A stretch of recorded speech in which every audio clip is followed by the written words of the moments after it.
माँ जी, आज आलू के पराठे बना दूं क्या? चिक्कू को बहुत पसंद है, उसका खाने का मन हो रहा है। आलू के पराठे बनाने हैं? घी कहाँ से लगाओगी? बहू, यह तुम्हारे मायके का घर नहीं है। यहाँ हर बूंद गिनकर खर्च होती है। तवे पर सूखा सेक दो, वही काफी है। बस रोज रोज कुछ ना कुछ चटर पटर खाना है माँ बेटे को। माँ जी, मुझे नहीं चाहिए, बस चीकू को चाहिए। उसके टिफिन में कभी तो कुछ ढंग का दे दूं। 4 बच्चों के सामने टिफिन खोलता है, इसलिए प्लीज माँ जी थोड़ा सा घी दे दीजिए। मैं बस उसी के लिए पराठे बना देती हूँ, बाकी सबके लिए तो रोटी ही बनाऊंगी। बहू, घी खत्म हो गया है। नहीं है, एक बार में समझ में नहीं आती क्या तुम्हें बात? जब तुम्हारा बेटा कमा के लाएगा तब उसके टिफिन की सुंदरता बढ़ाना। अभी तो खर्चा ही खर्चा है, थोड़ा जीभ पर कंट्रोल करो।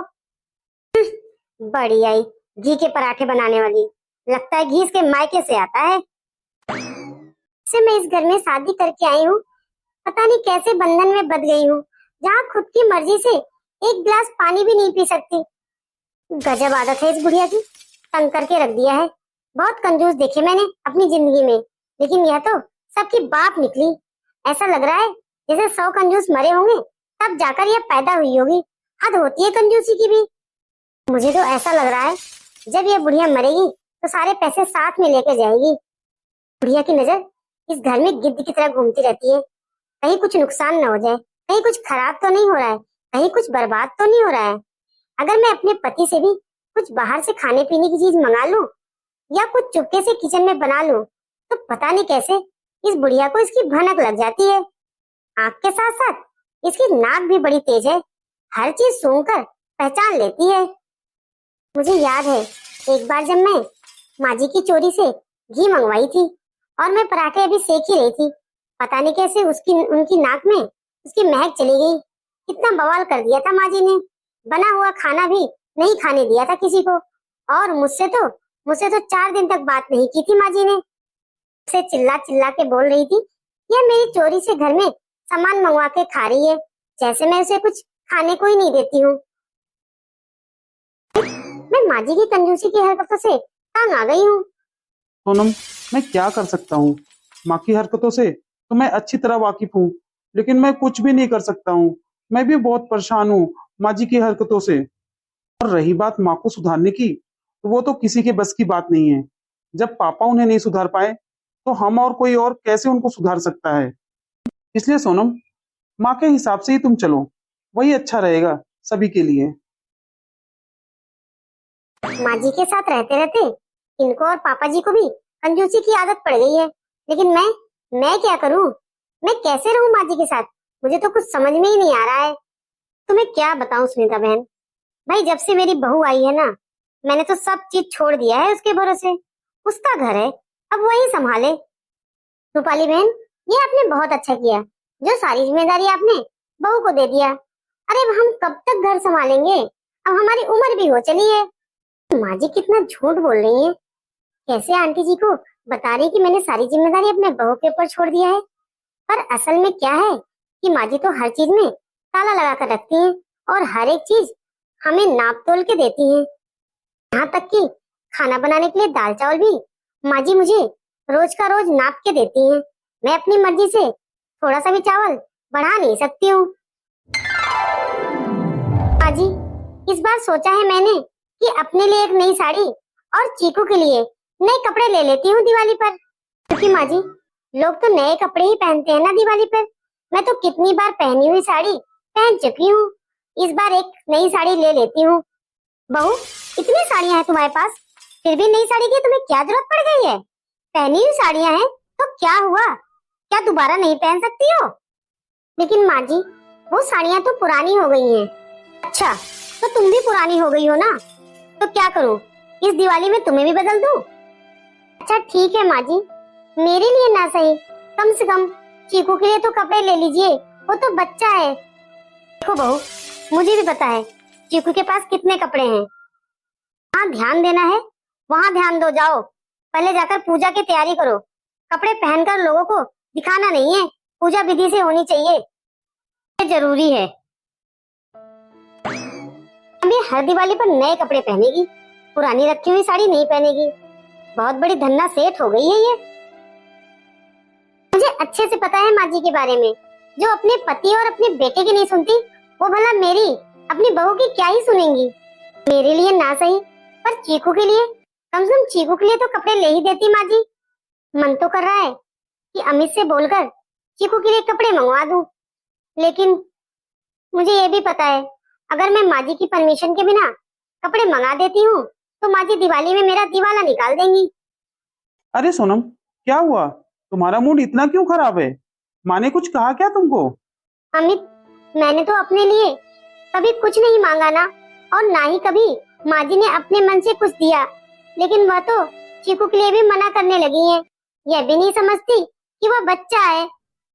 सोनम, माँ हमेशा से ही ऐसी हैं। पापा भी उनकी इन्हीं हरकतों से परेशान हो चुके हैं। क्या करूं मैं? मुझे कुछ समझ में नहीं आता है। माँ इतना चिल्लाने लगती है कुछ भी कहने पर। जो जैसा चल रहा है वैसा चलाने के लिए हम मजबूर हो जाते हैं। मम्मी जब पापा की ही नहीं सुनती तो भला मैं क्या हूँ? अमित, पापा चुप है तो क्या हम भी चुप रहें? चीकू का बचपन क्या इनके पैसों की तिजोरी में कैद होकर रह जाएगा? नहीं सोनम, जब बात बेटे की है तो हमें कुछ ना कुछ तो करना ही पड़ेगा। पर मैं यह घर छोड़कर भी नहीं जा सकता, क्योंकि पापा बेचारे भी मजबूर हैं और मैं उनका इकलौता बेटा हूँ। बाप को मजबूरी में छोड़कर कैसे चला जाऊं? एक काम करते हैं, या माँ की जो बचत करने की आदत है ना, हम उनकी इन्हीं आदत से उन्हें सबक सिखाएंगे। उन्हें यह एहसास दिलाएंगे कि वो जो कर रही हैं वह बहुत ही गलत कर रही हैं। लाओ सोनम, अपना कान इधर लाओ, मैं तुम्हें पूरा प्लान समझाता हूँ। ठीक है जी, आप जैसे कह रहे हैं अब मैं वैसा ही करूंगी। माँ को एहसास तो हम करा के रहेंगे उनकी कंजूसी का। माँ जी, तेल खत्म हो गया है, नया खरीदने की हिम्मत ही नहीं हुई, तो आज बस खाने में नमक रोटी है। क्या बहू, यह क्या कह रही हो? और दाल क्यों नहीं बनाई? माँ जी, पैसे बचाने हैं ना, आप ही ने तो सिखाया है, मैं तब यही बनो। हाँ तो क्या गलत सिखाया है माँ ने? सोनम, सही तो कह रही है माँ। वैसे मैं भी सोच रहा हूँ माँ कि इस बार बिजली का बिल नहीं भरेंगे। पंखा बंद, लाइट बंद, आखिर सबको मिलकर बचत करनी चाहिए। अकेले माँ के करने से नहीं होगा। अरे रूपाली, रूपाली, कहाँ हो तुम? इधर आओ। क्या हुआ जी? सुबह सुबह इतना क्यों चिल्ला रहे हैं आप? सुबह से न्यूज़पेपर ढूंढ रहा हूँ। कहाँ है न्यूज़पेपर? मुझे मिल नहीं रहा है। कहीं ऐसा तो नहीं कंजूसी के चक्कर में मेरा न्यूज़पेपर भी बंद कर दिया गया हो? रूपाली, लगता है आजकल की बहुएं अब तुम्हारे हिसाब से चलने लगी हैं। मेरा अखबार भी बंद करवा दिया। हे भगवान, ये बहू को क्या हो गया है? वो ऐसी हरकतें क्यों करने लगी है? और मेरा बेटा भी कंजूसी करने लगा है अब। लो, यह एक और कांड कर दिया इस बहू ने आज। सुबह सुबह जाने बहू को कौन सा भूत सवार हो गया है। अरे जी, अबे लाइट को क्या हो गया? घर में कितना अंधेरा हो गया बिना लाइट के। अरे रूपाली दीदी, यह क्या हाल बना लिया है? और घर में इतना अंधेरा क्यों है? ऊपर से इतनी गर्मी में तुम बिना पंखे के बैठी हो। भाई तुम्हारी तो कंजूसी की हद हो चली है। छोड़ो, मुझे क्या करना है।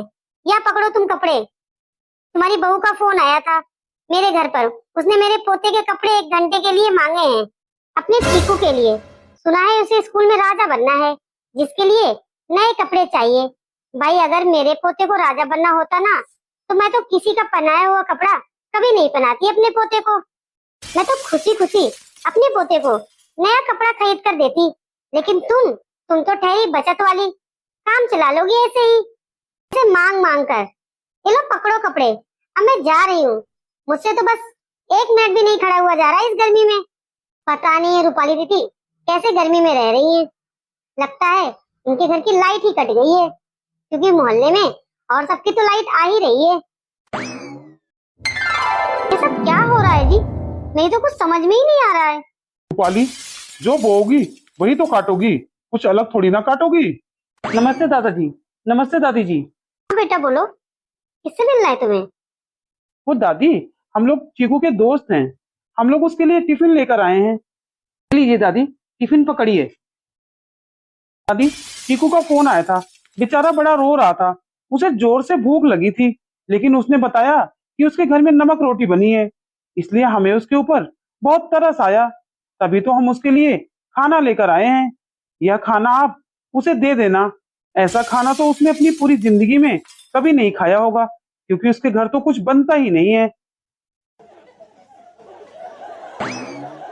देखिए ना जी, क्या ये बच्चे मेरा मजाक उड़ा रहे थे? अरे रूपाली दीदी, मैं ड्रेस के साथ ये टोपी देना भूल गई थी। अरे रूपाली दीदी, ये बच्चे क्यों आए थे तुम्हारे घर पर? आज तुम्हारे घर में सचमुच नमक रोटी बनी है क्या? पता नहीं सुनीता जी, आज बहू को क्या हुआ है। सुबह से ही बहू ने पैसे बचाने की ठानी है, जिसके चलते ही ये सब हो रहा है। अरे रूपाली दीदी, इसमें इतना दुखी होने की कौन सी बात है? तुम्हें तो खुश होना चाहिए। तुम्हारी बहू तो तुम्हारा आईना निकली। जैसी तुम हो वैसे ही तुम्हारी बहू भी है। हम भाई बहू है, बहू तो सास से थोड़ा बढ़ चढ़ कर ही रहेगी ना। ठीक है रूपाली दीदी, अब मैं चलती हूँ, क्योंकि इस गर्मी में मैं और ज्यादा देर तक नहीं रुक सकती। आज तो मेरा सुबह से ही पूरा दिन ही खराब हो गया है। सुबह से ना ढंग का खाने को मिला है, ना ही पेट भरा है। ऊपर से इतनी गर्मी में पंखा कूलर सब बंद है। और तो और लोगों को घर से मेरे पोते की पसंद के खाने आ रहे हैं, वो भी तानों के साथ। ऐसा खाना उसने जिंदगी में कभी देखा नहीं होगा। स्कूल में पहनने के लिए नए कपड़े भी मांग कर आ रहे हैं, वो भी तानों के साथ। क्या मैं इतना भी नहीं कर सकती? अपने पोते के लिए कुछ खर्च नहीं कर सकती? पैसे क्या रिश्तों से बड़े हो गए हैं क्या? मेरा इकलौता पोता है, लोगों के घर से आया हुआ खाना खाएगा क्या वो? बच्चों के छोड़े हुए कपड़े पहनेगा? नहीं जी, ऐसा नहीं हो सकता। लगता है मैंने कुछ ज्यादा ही कंजूसी कर दी। ऐसा पैसा होने का क्या ही फायदा, जिससे ना परिवार खुश रह सके और ना गांव समाज में अपनी इज्जत रह सके। प्लीज आप भी मुझे माफ कर दीजिए। मैं सारी जिंदगी कंजूसी करती रह गई। आपको भी अपने हिसाब से मैंने जीने नहीं दिया, लेकिन मैं आगे ऐसा नहीं करूंगी। कल सुबह एक नया सवेरा होगा और मैं अपने आप को बदल दूंगी, अपने पोते, अपने घर परिवार, सबके लिए। अब और नहीं, समाज में, मोहल्ले में मैं अपनी और बेइज्जती नहीं करा सकती। चलो रूपाली, ये तो बहुत अच्छी बात है कि तुम्हें समझ में तो आया कि कंजूसी करने से घर परिवार कोई खुश नहीं रहता है, सब दुखी रहते हैं। बहू, चल जल्दी से तैयार हो जा, हमें बाजार चलना है। अरे माँ जी, अगर हम बाजार जाएंगे तो हमारे पैसे खर्च हो जाएंगे। अरे बहू, तुम पैसे की कंजूसी छोड़ो। हमें अपने पोते चीकू के लिए राजा की पोशाक खरीदनी है। मेरा पोता किसी के छोड़े हुए कपड़े, किसी के दया किए दिए हुए कपड़े नहीं पहनेगा, और ना ही किसी के घर से आया हुआ खाना खाएगा। बहू, चल मेरे साथ अभी के अभी बाजार। चीकू के पसंद की सारी चीजें खरीद के लाते हैं। ऐसी कंजूसी किस काम की, जिसके लिए बचा रही हूँ, जब वही तरस रहा है तो फिर क्या फायदा ऐसे पैसों का? माँ जी, ये आप क्या कह रही हैं? हाँ बहू, यह मैं कह रही हूँ। बहू, मैं यह भी जानती हूँ कि ऐसा तुमने जानबूझकर किया है। तुम्हें भी दीपावली की साड़ी चाहिए ना? चलो तुम भी अपने लिए साड़ी खरीदो। तुम्हें जो भी चाहिए सब खरीद लो बहू। बहू, इतना तो समझ में आ गया मुझे, असली धन दौलत रुपये पैसे नहीं होती है, इज्जत होती है।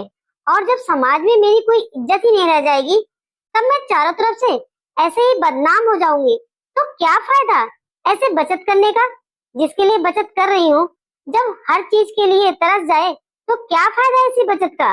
बहू, कंजूसी बुरी नहीं है, लेकिन अपनों पर खर्च ना करना यह सबसे बड़ी दरिद्रता है। बहू, मुझे आज यह समझ में आ गया है, मैंने सारी जिंदगी बस कंजूसी की है। तुम्हारे ससुर जी को भी मैंने उनकी जिंदगी नहीं जीने दी, और ना ही तुम्हारे पति को। लेकिन अब मैं नहीं चाहती कि मेरी बहू और मेरे पोता भी वैसी जिंदगी जिए, क्योंकि अब मुझे समझ में आ गया है। इसलिए आज से ही और अभी से ही मैं ये कंजूसी करना छोड़ रही हूँ। अरे वाह माँ जी, अब तो मेरी दिवाली धूमधाम से मनेगी, वो भी बिना किसी रोक टोक के। बस माँ जी, मुझे 2 मिनट दीजिए, मैं बस तैयार होके आती हूँ, फिर हम दोनों बाजार चलते हैं।